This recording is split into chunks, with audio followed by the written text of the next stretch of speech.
इश्क में लोगवा बीमार कहाँ है होला। और ये गाने की फरमाइश है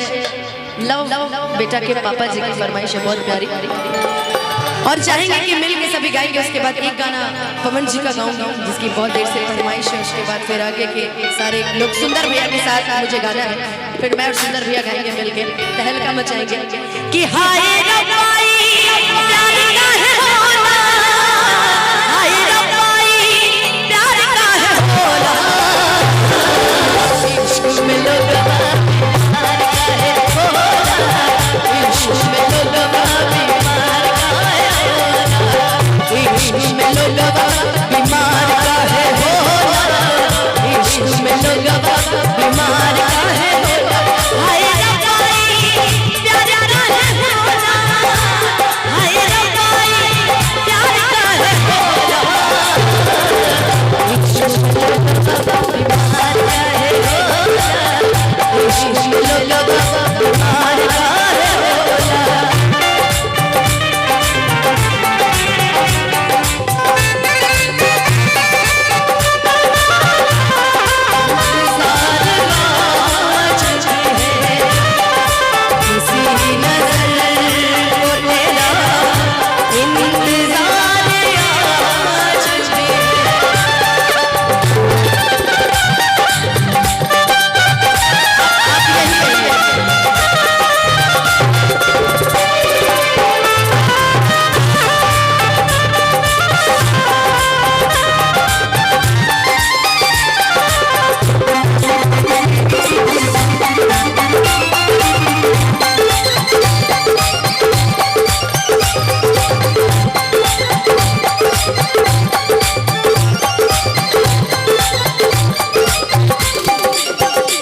अखियाँ से नींद दिल से चैन भाग जाना,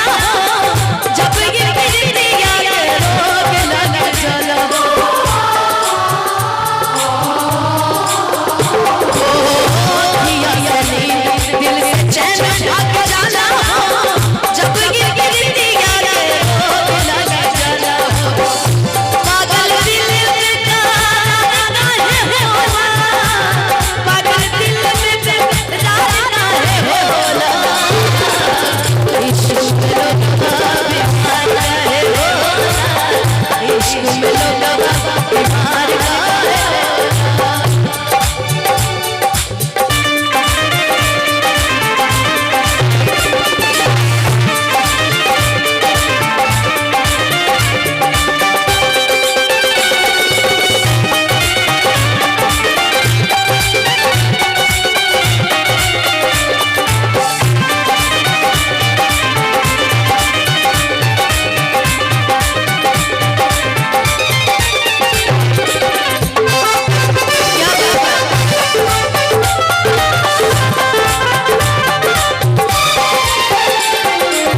समझावा बाकी दिल नहीं मानेला,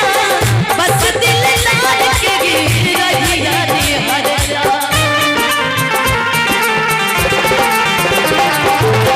लाख समझावा बाकी दिल नहीं मानेला,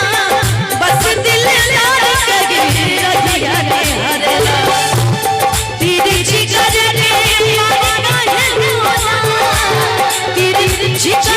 के पार का है होला, तेरी जिगर के पार का है होला, इश्क में लोगवा बीमार का है होला,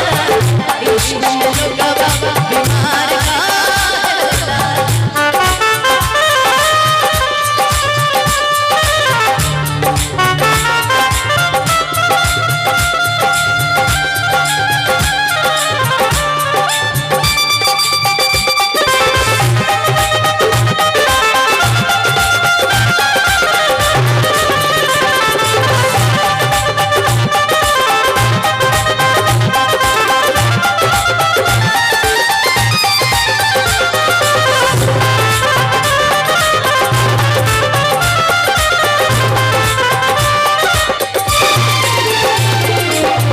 जाने लगी तो बड़ी बात तड़प के जाने लगी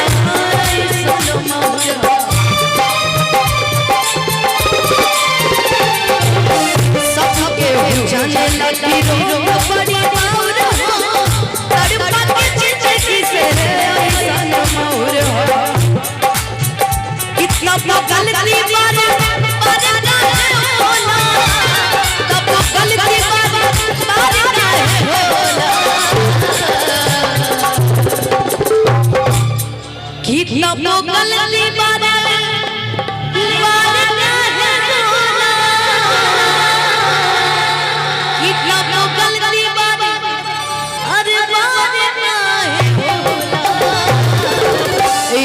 में लोग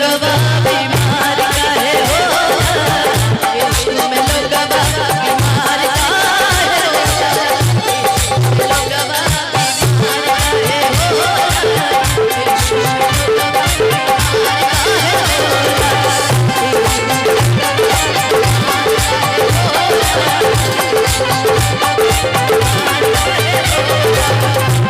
लोग बीमार काहे हो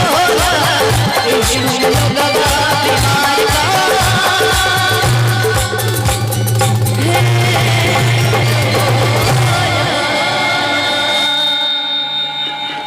और कम से कम एक बार